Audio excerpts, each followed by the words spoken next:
With March Madness starting in a couple of weeks, let's take a look at where things stand. Let's start with maybe the best matchup of the weekend, Michigan versus Duke. Cam Boozer had a nice double-double scoring 18 points and 10 rebounds. This game doesn't have too much impact on the tournament because both teams will still be 1 seeds even after the result of this game. Up next, we have Arizona versus Houston. This was a huge win for Arizona without Coapete. With this loss, Houston is currently projected as a 2 seed in the tournament. Up next, we have UConn versus Villanova. UConn got back on track in this game after their loss at home to Creighton. Up next, we have Iowa State versus BYU. A.J. Dibansa had an amazing game going for 29 points and 10 rebounds. This hurt Iowa State's chances of getting the final 1 seed in the tournament. Up next, we have Cincinnati versus Kansas. After all the saga about Darren Peterson not playing, he played 32 minutes and put up 17 points. Cincinnati completely dominated Kansas in this game, shooting 48% from the field and 39% from 3. Up next, we have Penn State versus Nebraska.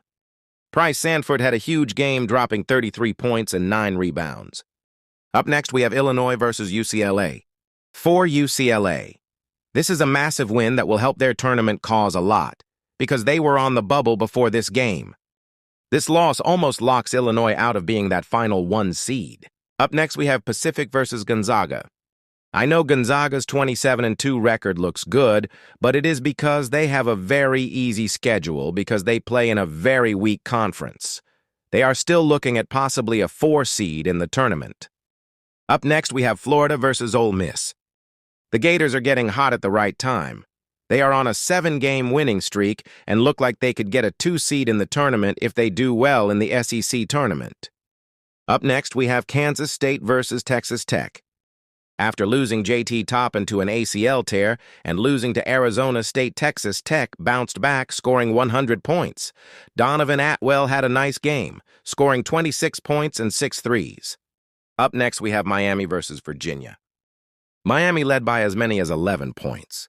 Virginia is currently projected as a 4 seed in the tournament, while Miami is projected as an 8 seed. If you are Miami, you don't want to get stuck in that 8v9 game in the tournament. Up next, we have North Carolina versus Syracuse. This was a nice win for North Carolina without Caleb Wilson. Up next, we have Creighton versus St. John's. Bryce Hopkins had a double-double, scoring 15 points and having 10 rebounds. St. John's completely dominated this game. Up next, we have Tennessee versus Vanderbilt. Tennessee got the upset on the road. Nate Ament had a nice turnaround jumper to give Tennessee the lead late. Vanderbilt has been very inconsistent lately. Up next, we have Missouri versus Arkansas. Missouri kinda needed this win because they are now on the bubble for the NCAA tournament. Up next, we have Georgia Tech versus Louisville. Michael Brown and Ryan Conwell have been an electric backcourt duo this season, and they played well in this game.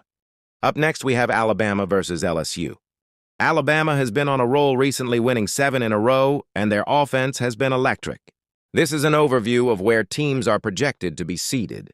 Duke, Michigan, and Arizona are all consensus 1 seeds, and I don't expect them to drop at all. There are a few teams like Iowa State, Houston, and Purdue that are in the hunt for the final 1 seed. On the 3 line, you've got Florida, Nebraska, Gonzaga, and Kansas. I could see Florida moving up to the 2 line.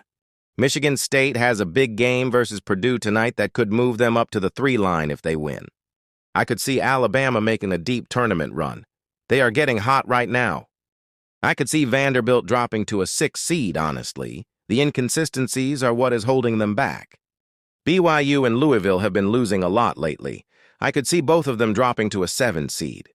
I think St. Louis is closer to an 8 seed right now after their losses. If Kentucky can start clicking again, they could move up to a 6 seed. Miami is a team that could move up a couple seed lines depending on how they finish out the season and conference tournament.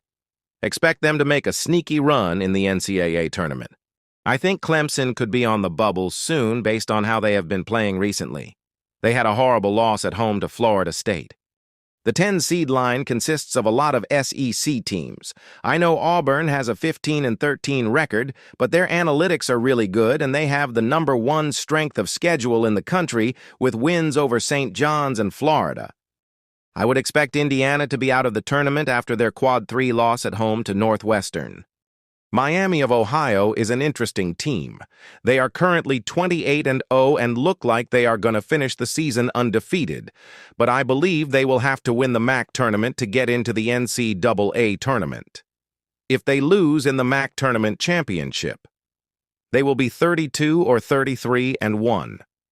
They have not participated in any Quad 1 games this year, and I don't believe that they will have the analytics to make the NCAA tournament. I will not go through the 12 through 16 seeds. Some other teams on the bubble are Ohio State, USC, VCU, Cal Virginia Tech, and San Diego State.